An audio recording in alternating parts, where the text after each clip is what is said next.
Well, good evening once again. Day 160 of the Biden administration, and the former president may be on the verge of seeing his company and its top executives facing criminal charges. The Wall Street Journal reporting that lawyers for the Trump Organization made a last-ditch attempt today to convince New York prosecutors not to file tax-related charges, which could now come as soon as this week. The Manhattan DA, Cyrus Vance, has been conducting, as you know, an investigation into the Trump Organization's finances. The investigation includes whether longtime CFO Allen Weisselberg received perks like cars and an apartment and illegally avoided paying taxes on them. The Journal reports it this way. Weisselberg is expected to be charged this week, putting additional pressure on him to cooperate against his boss, former President Donald Trump. Mr. Trump isn't expected to be charged at this time, said his lawyer, Ronald Fischetti. Allen Weisselberg's former daughter-in-law, who's been cooperating herself with prosecutors, says it may take more than just being charged to get him to flip.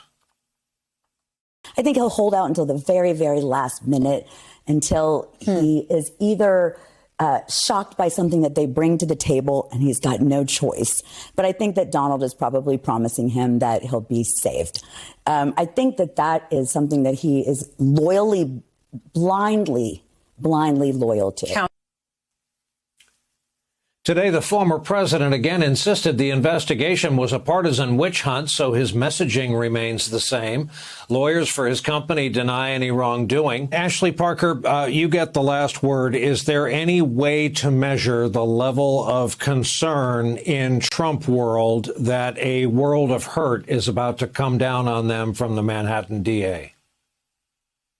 Well, the way you measure now that his Twitter account has been taken away are his public statements he puts out through his PAC on email. And he weighed in a statement that was very clearly written by himself. That's sort of the best indicator. You know, there's also what people in his world are saying. But I think the real effect of this, depending on what happens, and this is what we saw during his presidency too, is even an agitation like this, something that starts maybe not with the Trump Organization at large, but with his CFO.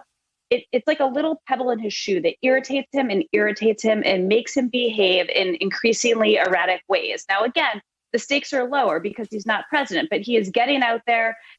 He's starting to do rallies again. He's starting to do more media again. And this is the sort of thing that will lodge in him and affect the statements he puts out, the ways in which he rallies his base, and the sort of claims he makes. And as we know, he is someone who has made a number of not just false and baseless, but a number of dangerous claims.